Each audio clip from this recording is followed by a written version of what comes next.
एक दिन एक किसान का गधा कुएं में गिर गया। वह गधा घंटों जोर जोर से रोता रहा और किसान सुनता रहा और विचार करता रहा कि उसे क्या करना चाहिए और क्या नहीं।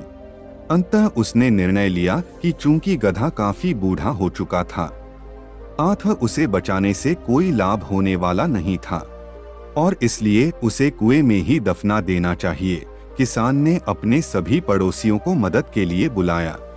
सभी ने एक एक फावड़ा पकड़ा और कुएं में मिट्टी डालनी शुरू कर दी। जैसे ही गधे की समझ में आया कि यह क्या हो रहा है, वह और जोर जोर से चीख चीख कर रोने लगा और फिर अचानक वह आश्चर्यजनक रूप से शांत हो गया। सब लोग चुपचाप कुएं में मिट्टी डालते रहे।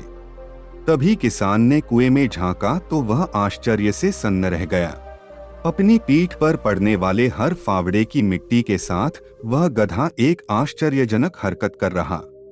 वह हिलहिलकर उस मिट्टी को नीचे गिरा देता था और फिर एक कदम बढ़ाकर उस पर चढ़ जाता था।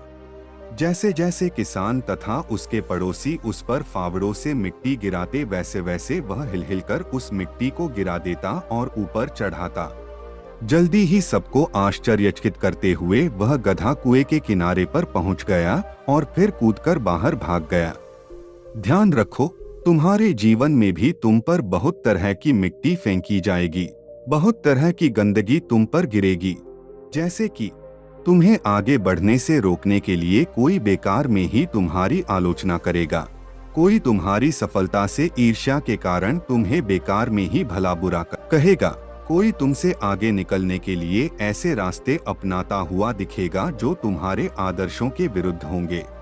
ऐसे में तुम्हें हतोत्साहित होकर कुएं में ही नहीं पड़े रहना है, बल्कि साहस के साथ हिल-हिल कर हर तरह की गंदगी को गिरा देना है और उससे सीख लेकर उसे सीढ़ी बनाकर बिना अपने आदर्शों का त्याग किए अपने कदमों को आगे बढ़ाते जाना है।